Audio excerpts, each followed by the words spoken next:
a very early stage startup that has maybe one or two members of the management team, how big an option pool will they typically require over the life of a company? How do you guys think about that? Or Michael?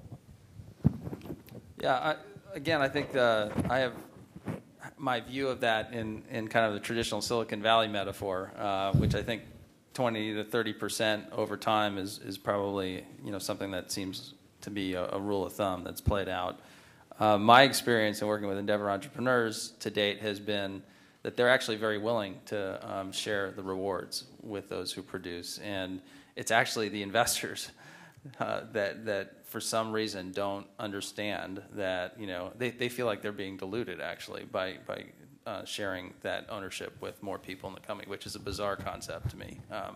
But I've seen it now multiple times, and so I think it's what's important to take away for the Endeavor entrepreneurs here is to understand that that is a critical success factor in building these companies and making sure that you do share that wealth, and that you have to have investors that are aligned with that vision as well. And it is a valuation issue ultimately as well, in terms of your own dilution, but in terms of figuring out how to build the pie as big as possible.